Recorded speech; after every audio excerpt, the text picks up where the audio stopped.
नमस्कार दोस्तों, electrical technician channel में आपका स्वागत है। दोस्तों, आज का वीडियो हमारा सोलर सेल का वायरिंग हम किस प्रकार से हमारे घर में करेंगे उसके बारे में है।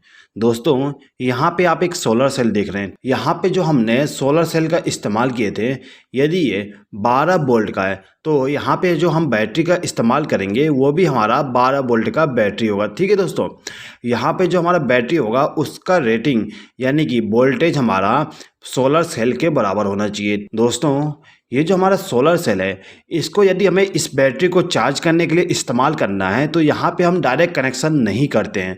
यहाँ पे हमें एक सोलर चार्ज कंट्रोलर का इस्तेमाल करना पड़ेगा। ये हमारा सोलर चार्ज कंट्रोलर होता है।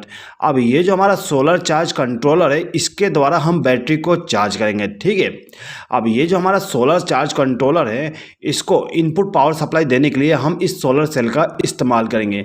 तो इसके लिए हम क्या करते हैं कि ये जो हमारा सोलर सेल है, इसका जो पॉजिटिव टर्मिनल होती है वहाँ से एक वायर को कनेक्ट करके लाएंगे, और जो हमारा सोलर चार्ज कंट्रोलर होती है उसका जो पहला टर्मिनल होता है यानी कि ये वाली टर्मिनल, इस टर्मिनल पे हम वायर को कनेक्ट कर देते हैं। ये जो हमारा पहला टर्मिनल होती है, इस टर्मिनल पे हम सोलर सेल का जो पॉजिटिव वायर होती है उसको कनेक्ट करते हैं। ठीक है दोस्तों, अब ये जो हमारा सोलर सेल है, इसका जो नेगेटिव वायर है उसको हम ले जाके इस दूसरे वाले टर्मिनल पे कनेक्ट कर देंगे।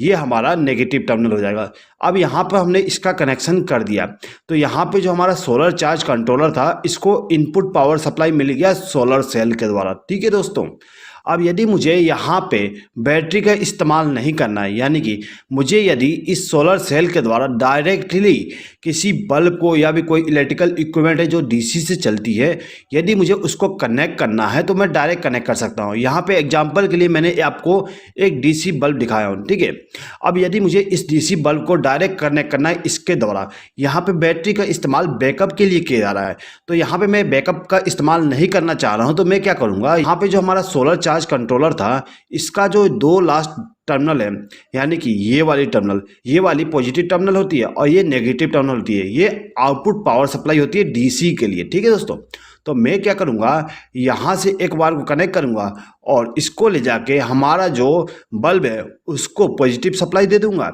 इसी प्रकार से ये जो दूसरा टर्मिनल है, यहाँ से एक वायर को कनेक्ट करके लेके जाऊँगा और इसको क्या करूँगा, बल्ब को नेगेटिव सप्लाई दे दूंगा।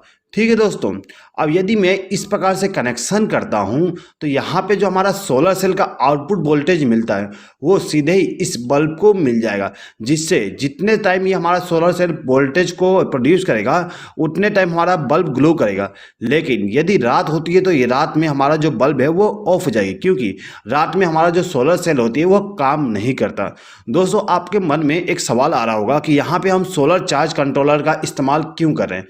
दोस्तों देखिए, यहाँ पे हम सोलर चार्ज कंट्रोलर का इस्तेमाल इसलिए कर रहे हैं क्योंकि यहाँ पे जो हमारा सोलर सेल होता है वो दिन के समय में अलग अलग वोल्टेज को प्रोड्यूस करता है। यानी कि यदि हमारा जो धूप है यानी कि सनलाइट है वो नॉर्मल कंडीशन में, तो ये जो हमारा सोलर सेल है वो 12 वोल्ट प्रोड्यूस करेगा।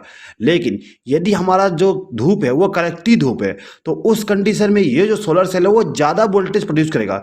आपको यहाँ पे मैं बता दूँ कि ये जो हमारा सोलर सेल है ये 20 वोल्ट तक वोल्टेज को प्रोड्यूस कर सकता है। अब यदि मैं इसको डायरेक्ट 20 वोल्ट दे दूँ तो हमारा जो बैटरी है वो डैमेज हो सकता है, या फिर जो इक्विपमेंट हम कनेक्ट करेंगे वो भी डैमेज हो सकता है। इसलिए यहाँ पे हमें सोलर चार्ज कंट्रोलर का इस्तेमाल करना पड़ेगा।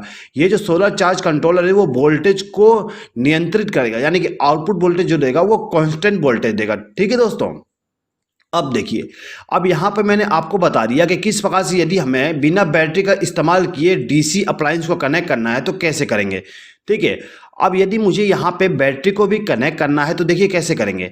यहाँ पे जो बैटरी है उसको कनेक्शन करने के लिए हम क्या करेंगे, ये जो हमारा सोलर चार्ज कंट्रोलर है इसका जो तीसरा टर्मिनल है ये वाली, इस टर्मिनल से हम एक वायर को कनेक्ट करके इसको ले जाके हमारा जो बैटरी है उसके पॉजिटिव टर्मिनल पे कनेक्ट कर देंगे, जिससे क्या होगा, जो हमारा पॉजिटिव सप्लाई है वो हमारे बैटरी में पहुंच जाएगी। ठीक है, अब ये जो हमारा 4th नंबर का टर्मिनल है ये हमारा नेगेटिव सप्लाई होती है। ठीक है, तो यहाँ से मैं एक वायर को कनेक्ट करके ले जाके हमारा जो बैटरी है उसको नेगेटिव सप्लाई दे दूंगा। तो यहाँ पे हमने कनेक्शन कर दिए। ठीक है दोस्तों, तो यहाँ पे हमारा जो सोलर चार्ज कंट्रोलर था उसमें जितने भी कनेक्शन करने थे वो कंप्लीट हो गया। अब दोस्तों यदि आप इस प्रकार से कनेक्शन करते हो तो आपका जो सोलर सेल है वो यदि धूप में है यानी कि वोल्टेज को प्रोड्यूस कर रहा है तो क्या होगा, यहाँ पे जो हमारा सोलर चार्ज कंट्रोलर है वो इस बैटरी को भी चार्ज करेगा और कुछ हिस्सा इस बल्ब को देगा, जिससे कि ये जो बल्ब है वो ग्लो करेगा। अब यदि ये जो बल्ब है उसका लोड ज़्यादा है इस सोलर सेल से, तो उस कंडीशन में क्या होगा, हमारा बैटरी चार्ज नहीं होगा, जितने भी पावर सप्लाई प्रोड्यूस होगा वो सीधे इस आउटपुट में चली जाएगी। ठीक है। अब यदि हमारा जो आउटपुट लोड यानी कि लोड जो हम कनेक्ट किए हैं यहाँ पे वो यदि कम है तो उस कंडीशन में हमारा बैटरी चार्ज होती है। ठीक है दोस्तों, यहाँ पे आप लोड कनेक्ट करने से पहले आपको ये मालूम होना चाहिए कि आपका जो सोलर सेल है वो कितने वाट का है और उस वाट के हिसाब से हम यहाँ पे लोड को भी कनेक्ट करते हैं। ठीक है दोस्तों। अब दोस्तों देखिए, हमारे घर में डीसी अप्लायंस बहुत ही कम इस्तेमाल करते हैं। हमारे घरों में सबसे ज़्यादा तो एसी अप्लायंस होती है यानी कि एसी लोड होता है। ठीक है दोस्तों, तो यहाँ पे मैंने एग्जांपल के लिए एक पंखा और 2 एलईडी बल्ब ले लिया हूँ। ठीक है दोस्तों। दोस्तों देखिए, ये जो हमारा पंखा और 2 एलईडी बल्ब है इसको चालू और बंद करने के लिए यहाँ पे मैं एक स्विच बोर्ड का इस्तेमाल करूँगा। तो ये हमारा स्विच बोर्ड हो जाएगा। ठीक है दोस्तों, इसी स्विच बोर्ड के द्वारा हम इनको कंट्रोल करेंगे। अब दोस्तों देखिए, ये जो हमारा पंखा है और जो एलईडी बल्ब है ये एसी सप्लाई से चलने वाली है। ठीक है दोस्तों, और यहाँ पे हमारे पास एक बैटरी है। आपको मालूम ही होगा बैटरी डीसी सप्लाई देता है, तो यहाँ पे हमें डीसी सप्लाई को एसी में कन्वर्ट करना पड़ेगा। तो एसी में कन्वर्ट करने के लिए यहाँ पर हम एक इन्वर्टर का इस्तेमाल करेंगे। ठीक है दोस्तों, तो ये हमारा इन्वर्टर हो जाएगा। इसके द्वारा हम डीसी सप्लाई को एसी में कन्वर्ट करेंगे। तो ये जो हमारा इन्वर्टर है वो सिंपल इन्वर्टर है। ठीक है, यहाँ पे आपको सोलर इन्वर्टर भी मिल जाएगा। यदि आप सोलर इन्वर्टर का इस्तेमाल कर रहे हैं तो आपको ये सोलर चार्ज कंट्रोलर का इस्तेमाल करने की जरूरत नहीं पड़ता है। ठीक है दोस्तों, यहाँ पर मैंने नॉर्मल इन्वर्टर का इस्तेमाल किया हूँ, इसलिए आपको सोलर चार्ज कंट्रोलर का इस्तेमाल करना पड़ेगा। दोस्तों ये जो हमारा इन्वर्टर है इसमें आपको 3 केबल दिख रहे होंगे। एक तो ये रेड वाला केबल, दूसरा ये ब्लैक वाली, और ये एक इनपुट पावर सप्लाई के लिए केबल होता है। ठीक है, तो कुल मिला के इन्वर्टर में 3 केबल है। अब ये जो हमारा इन्वर्टर का रेड केबल है इस केबल को हमें बैटरी के पॉजिटिव टर्मिनल के साथ कनेक्ट करना होता है। तो यहाँ पर हमने इसको कनेक्ट कर दिया। अब ये जो ब्लैक केबल है इसको हम बैटरी के नेगेटिव टर्मिनल के साथ कनेक्ट कर देंगे। ठीक है, जिससे क्या होगा, हमारा जो इन्वर्टर है उसको इनपुट पावर सप्लाई बैटरी के द्वारा मिल जाएगा। अब हमारा जो इन्वर्टर था उसको हमने इनपुट पावर सप्लाई दे दिया बैटरी के द्वारा। दोस्तों ये जो हमारा इन्वर्टर है वो आउटपुट पावर सप्लाई इस सॉकेट में देता है। अब यदि मुझे इस लोड को इस इन्वर्टर के साथ कनेक्ट करना है तो यहाँ से हमें पावर सप्लाई लेना पड़ेगा। तो यहाँ से पावर सप्लाई लेने के लिए मैं एक प्लग टॉप का इस्तेमाल करूँगा। ठीक है दोस्तों, ये हमारा प्लग टॉप हो जाएगा। अब इस प्लग टॉप के द्वारा ही हम इस अप्लायंस को कनेक्ट करेंगे। दोस्तों ये जो हमारा फैन और बल्ब है इनको हम डायरेक्ट पावर सप्लाई यहाँ से ले जाके कनेक्ट नहीं करेंगे, क्योंकि ये जो हमारा अप्लायंस है उसको कंट्रोल करने के लिए यहाँ पर हमने एक स्विच बोर्ड का इस्तेमाल किए थे। तो यहाँ से जो हमारा प्लग टॉप है उसमें से एक वायर को कनेक्ट करेंगे और इसको ले जाके हमारा जो स्विच बोर्ड है उसके किसी भी एक स्विच के साथ कनेक्ट कर देंगे। ठीक है दोस्तों, जिससे क्या हुआ, ये जो हमारा स्विच बोर्ड है इसमें फेस सप्लाई आ जाएगी इन्वर्टर के द्वारा। ठीक है दोस्तों। अब दोस्तों एक चीज़ हमेशा याद रखिएगा, यहाँ पे आपका जो प्लग टॉप है उसका जो दाहिना पिन है उस दाहिने पिन पे आपको फेस सप्लाई मिलता है। ठीक है, तो ये जो दाहिना पिन है इस पिन पे आपको फेस वाली वायर को कनेक्ट करना है। ठीक है दोस्तों। अब यहाँ पर मैंने इस स्विच बोर्ड में ये जो हमारा स्विच है इसको इनपुट पावर सप्लाई मिल गया। अब ये जो स्विच है इस स्विच का इस्तेमाल मैं इस फैन के लिए करूँगा, यानी कि इस फैन को यदि मुझे चालू करना है तो इस स्विच को प्रेस करके चालू करूँगा। लेकिन ये जो हमारा फैन है इसके स्पीड को भी मुझे कंट्रोल करना है, तो उसके लिए मैंने यहाँ पे एक रेगुलेटर लगाया हूँ।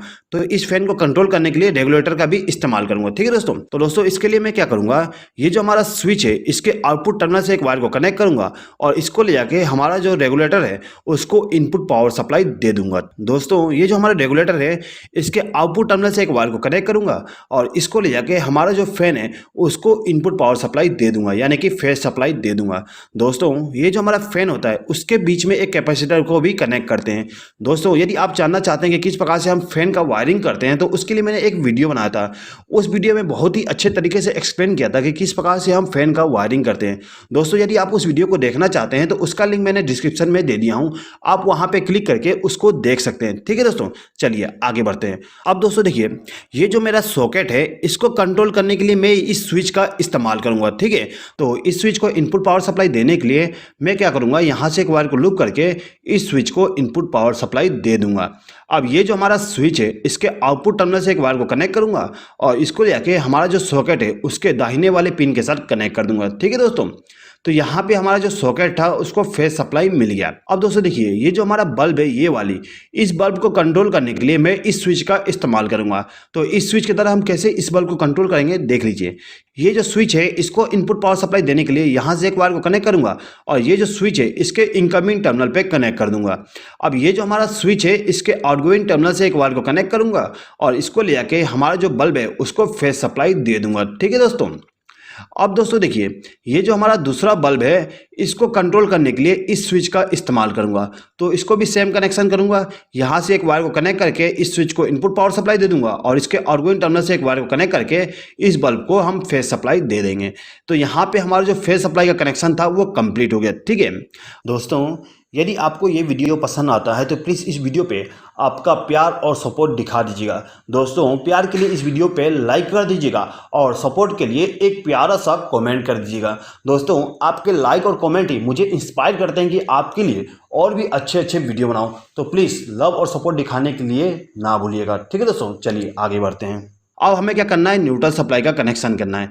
न्यूट्रल सप्लाई का कनेक्शन करने के लिए ये जो हमारा प्लग टॉप है इसका जो लेफ्ट हैंड साइड वाली पिन है ये वाली, ठीक है, इस पिन के साथ हम क्या करेंगे, एक वायर को कनेक्ट करेंगे और इसको ले जाके हमारा जो सॉकेट है इस सॉकेट के बाएं वाले पिन में कनेक्ट कर देंगे। ये जो लेफ्ट हैंड वाली पिन है वो हमारा न्यूट्रल सप्लाई के लिए हो जाएगी। अब यहाँ पे हमारा जो लोड था उनको भी न्यूट्रल सप्लाई देना है। तो इनको न्यूट्रल सप्लाई देने के लिए मैं यहाँ से एक वायर को लूप करूँगा और इसको ले जाके हमारा जो फैन है उसको न्यूट्रल सप्लाई दे दूंगा। ठीक है दोस्तों, अब यहाँ पे जो हमारा बल्ब है उनको भी न्यूट्रल सप्लाई देना है। तो उसके लिए यहाँ से एक वायर को लूप करूंगा और इन दोनों बल्ब को न्यूट्रल सप्लाई दे दूंगा। अब दोस्तों देखिए, ये जो हमारा सॉकेट है इस सॉकेट में एक और पिन दिख रहा हुआ है, ये मोटा वाला पिन। इस मोटे पिन में हमें अर्थ कनेक्ट करना होता है। तो यहाँ से मैंने एक वायर को कनेक्ट करके लाया और इसको इस टर्मिनल पे कनेक्ट कर दिया। दोस्तों, ये जो वायर है वो अर्थिंग के द्वारा कनेक्ट हो रही है। अर्थिंग हम क्या करते हैं, बिजली के खंभे से लेके आते हैं या फिर हमारे घर में एक रोड को जमीन के अंदर गाड़ के अर्थ को कनेक्ट करते हैं। दोस्तों, यदि आप अर्थिंग के बारे में जानना चाहते हैं तो उसके लिए मैंने एक वीडियो बनाया, उस वीडियो का लिंक मैं डिस्क्रिप्शन में दे दूंगा, आप वहाँ पर क्लिक करके देख सकते हैं, यानी कि जानकारी ले सकते हैं। ठीक है दोस्तों, चलिए आगे बढ़ते हैं। अब दोस्तों देखिए, ये जो हमने यहाँ पे इन्वर्टर का इस्तेमाल किए थे, इस इन्वर्टर में एक और एडिशनल बेनिफिट है। क्या एडिशनल बेनिफिट है दोस्तों, देख लीजिए। ये जो इन्वर्टर है इस इन्वर्टर को हम एसी पावर सप्लाई के द्वारा भी चार्ज कर सकते हैं, यानी कि एसी पावर सप्लाई देने पे यहाँ पे आउटपुट पावर सप्लाई मिलेगा इस बैटरी को चार्ज करने के लिए। ठीक है, तो कैसे इसको चार्ज करेंगे उसको बारे में भी समझ लिए। यहाँ पे हमें इन्वर्टर को एसी पावर सप्लाई से चार्ज करने की जरूरत क्यों है दोस्तों, समझ लीजिए। दोस्तों, ये जो हमारा सोलर सेल है वो केवल धूप में काम करता है, यानी कि इस सोलर सेल पे यदि रोशनी पड़ती है तो ये क्या करेगा, वोल्टेज को प्रोड्यूस करेगा, जिससे हमारा जो बैटरी है जो है वो चार्ज होगा। अब यदि हमारा जो सीजन है वो बरसात का या फिर ठंड का मौसम है तो उस बरसात के मौसम में या फिर ठंड के मौसम में क्या होता है, धूप बहुत कम निकलता है, जिसके कारण से हमारा जो बैटरी है वो अच्छे से चार्ज नहीं हो पाता। उस कंडीशन में हमें इस बैटरी को चार्ज करने के लिए एसी पावर सप्लाई की जरूरत पड़ेगा। ठीक है, तो यहाँ पे मैं आपको बता देता हूँ कि कैसे चार्ज करोगे। ठीक है दोस्तों, तो दोस्तों ये जो हमारा इन्वर्टर है इसको एसी पावर सप्लाई द्वारा चार्ज करने के लिए यहाँ पर हम एक सॉकेट का इस्तेमाल करेंगे। ठीक है दोस्तों, ये जो सॉकेट है इस सॉकेट को इनपुट पावर सप्लाई देने के लिए यहाँ पे मैं एक एमसीबी का इस्तेमाल करूँगा। अब ये जो हमारा एमसीबी है इस एमसीबी में जो इनपुट पावर सप्लाई होगा वो मेन पावर सप्लाई होगा, यानी कि जो बिजली के खंभे से पावर सप्लाई आती है उसको हम देंगे। ये जो हमारा एमसीबी था उसके एक टर्मिनल पर मैंने फेज सप्लाई कनेक्ट कर दिया और दूसरे टर्मिनल पर न्यूट्रल सप्लाई कनेक्ट कर दिया। अब ये जो हमारा एमसीबी है इसके आउटगोइंग टर्मिनल से मैं क्या करूंगा, न्यूट्रल सप्लाई को कनेक्ट करूंगा और इसको ले जाके हमारा जो सॉकेट है उसको न्यूट्रल सप्लाई दे दूंगा। ठीक है, अब यहाँ पे जो हमारा फेज वाली टर्मिनल है उसमें से एक वायर को कनेक्ट करूंगा और इसको ले जाके ये जो हमारा स्विच है इसको इनपुट पावर सप्लाई दे दूंगा। अब मैं क्या करूंगा, ये जो हमारा स्विच है इसके द्वारा मैं इस सॉकेट को कंट्रोल करूंगा। तो उसके लिए क्या करूंगा, यहाँ से आउटपुट सप्लाई से एक वायर को कनेक्ट करूंगा, इस सॉकेट को फेज सप्लाई दे दूंगा। दोस्तों, यहाँ पे जो कनेक्शन था मैंने उल्टा कर दिया हूँ, यानी कि फेज सप्लाई को मैंने बाएं वाले पिन पे कनेक्ट कर दिया और न्यूट्रल सप्लाई को दाएं वाले पिन पे।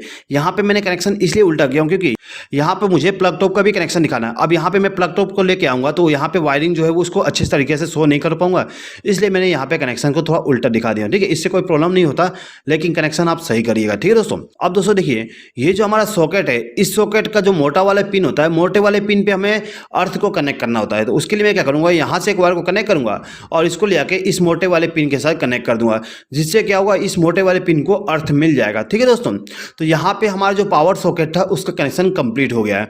अब मुझे क्या करना है, इस सॉकेट के द्वारा इस इन्वर्टर को इनपुट पावर सप्लाई देना है, यानी कि चार्जिंग के लिए इनपुट पावर सप्लाई देना है। तो उसके लिए मैं क्या करूंगा, यहाँ पे एक प्लग टॉप का इस्तेमाल करूंगा। इस प्लग टॉप के द्वारा मैं इसको इनपुट पावर सप्लाई दूंगा।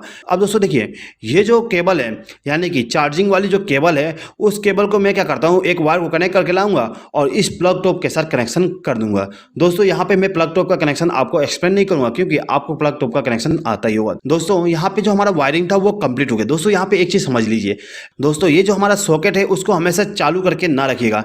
यहाँ पे चालू करके इसलिए नहीं रखिएगा, क्योंकि यहाँ पे यदि इसको चालू करके रखते हैं तो ये जो हमारा इन्वर्टर है वो पावर सप्लाई यहाँ से लेके डायरेक्ट पावर सप्लाई चार्जिंग के लिए इस बैटरी को देगा, जिससे क्या होगा, यहाँ पे हमारा जो सोलर सेल था वो भी इसको चार्ज करेगा बैटरी को, और यहाँ से भी चार्जिंग वोल्टेज मिलेगा, जिससे ये जो बैटरी है वो हमारा खराब हो सकता है। ठीक है, हम इस प्लग टॉप का इस्तेमाल उसी टाइम करेंगे जब हमारा जो सोलर सेल है वो वर्क ना करे, यानी कि यहाँ पे जो हमारा प्लग टॉप है उसका इस्तेमाल हम केवल बरसात के टाइम पे या फिर ठंड के टाइम पे करेंगे, जब हमारा सोलर सेल वर्क ना कर रहा हो। ठीक है दोस्तों, हमें केवल एक टाइम पे एक ही चार्जिंग इनपुट का इस्तेमाल करना है। ठीक है दोस्तों, तो दोस्तों आई होप कि आपको ये वीडियो पसंद आया होगा। दोस्तों यदि आपको ये वीडियो पसंद आया तो प्लीज़ इस वीडियो पर लाइक, शेयर और कमेंट कर दीजिएगा, और यदि अभी तक आपने हमारे चैनल को सब्सक्राइब नहीं किया तो सब्सक्राइब भी कर लीजिएगा। इस वीडियो को देखने के लिए धन्यवाद।